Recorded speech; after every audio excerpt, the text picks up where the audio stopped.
Hey everyone, I wanted to go over the new and exciting news that are Monster Hunter Rise adjacent, and that's the fact that the official Japanese Monster Hunter Rise Twitter account went ahead and acknowledged that they're being nominated for two separate awards in the Game Awards for 2021.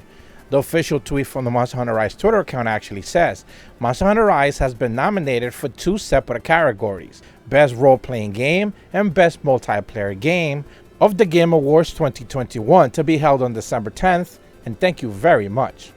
This is all in a direct reply to the Game Awards tweet, which actually congratulates the Monster Hunter official Twitter account pretty much for being nominated for the best multiplayer category. But again, the role-playing one as well is also being considered for Monster Hunter Rise. Now, this is the interesting thing about this. Usually, Monster Hunter, I don't think, has been nominated all that much up until Iceborne or even World. Usually, the 3DS games kind of never really made the cut when it comes to these type of game awards. They never really got nominated because, again, this is a Western kind of a thing. They're not necessarily usually rewarding Japanese games. It takes, like, Breath of the Wild, pretty much one of the best games ever made, for them to be able to acknowledge a Japanese game as a best of anything. So they definitely love to promote more Western games than anything. So I've never really taken this kind of stuff too seriously. But with all that said, it's interesting that Monster Hunter Rise, at the very least, is getting these two separate nominations. Now, I will say, for me personally, Monster Hunter Rise, it is my game of the year, undoubtedly, by a lot. I don't think there were a lot of highlights for me this year. But, you know, for them, you know, it seems to be just a lot of the same kind of stuff, just Western-focused games. So that doesn't necessarily surprise me. Now, as to what the process is of, like, what game is actually chosen to be game of the year or, like, best for each one of the categories, it's kind of ridiculous to begin with. I've had always a gripe with the Game Awards and how they handle it. Basically, they say, like, game media has some percentage of the vote, some closer critics have another percentage of the vote, whomever that actually may be. They never actually disclose those names, and then, like, whoever people actually vote, that's also, like, tallied up into the equation, but, you know, it's lesser than everything else. So it's pretty much whatever game media and whatever they want to actually win, which, again, it seems kind of like a setup for whatever game they want to promote. But, you know, it always is what it is. You know, I'm very skeptical of these type of things every single time. So a lot of people are voting. I've seen a lot of people post on social media for the best multiplayer to reward Monster Hunter Rise. But again, there's two separate categories. The interesting thing is that in the best multiplayer category, they have Back 4 Blood, Knockout City, which I don't necessarily see that, but okay. It Takes Two, which is, again, not necessarily an online game, but more of a social play co-op with another person right next to you type of game.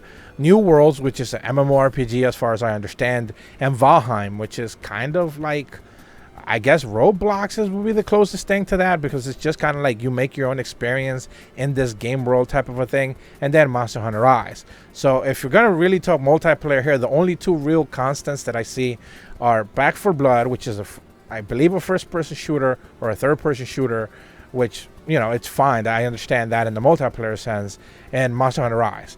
Definitely, I can agree with that. New World is an MMORPG, so if you want to throw in MMORPGs as multiplayer, sure, but I think that should have its very own category. And Valheim, again, may be in that same category as New World. It Takes Two is a social game for local, and Knockout City is not even a good game, so I don't even understand why it's doing in this list. But again, like I talked about, they have, like, that Western bias, so, you know, they're going to promote a game from EA at some point in these type of categories. Either way, at the end of the day, I don't necessarily see Monster Hunter Rise winning the best multiplayer category. I think they're just going to give it to Back 4 Blood. So, you know, it wouldn't surprise me if they actually end up giving it to that game. I think the best chance Monster Hunter Rise actually has to win an award actually comes in the best role-playing game, the best RPG. And the category pretty much says that Cyberpunk is in there, which it would be hilarious if Cyberpunk wins anything, because, of course, it shouldn't win anything, but, you know, it will at some point. Scarlet Nexus, which is one of my top 10 games of the year, but I wouldn't certainly award it Best RPG of the Year. Shin Megami Tensei 5, which definitely has an audience. I'm enjoying that game. I'm actually playing through it. But no, it's just too damn hard. And there's just too many walls for that game for actually to be welcoming to new people. It's not the persona that people actually want it to be. And Tales of Arise is an average game at best. I did not have a great time with it. I did finish it. The ending is atrocious. So my actual gripe with this is the fact that Monster Hunter Rise, to me, in my eyes, if you compare it to the other contemporaries in this list, the Scarlet Nexus, Shin Megami Tensei, and Tales of Arise are actual RPGs. Cyberpunk is more of an open world action game, and Monster Hunter Rise is definitely an action game. It is not an RPG. Just because it has RPG mechanics, that doesn't make it an RPG. But I guess they had to sandwich it in somewhere because they weren't going to put it up against Deathloop or something like that, because I guess it's just too different. So, you know, I guess this is just a Japanese category and Cyberpunk. So, again, it wouldn't surprise me if Cyberpunk wins, only because they need to give Cyberpunk something. Because, again, this is a Western awards type of thing. They need to reward their own. But I'm very skeptical as to, you know, why even Monster Hunter Rise is in this category. But as far as I'm aware, Monster Hunter World and Iceborne were also in that same RPG category. So, you know, I guess this is just what they choose to do. Monster Hunter Rise and Monster Hunter in general is not an RPG franchise at all. But I guess that's just how these people see it. And no one's going to change their mind.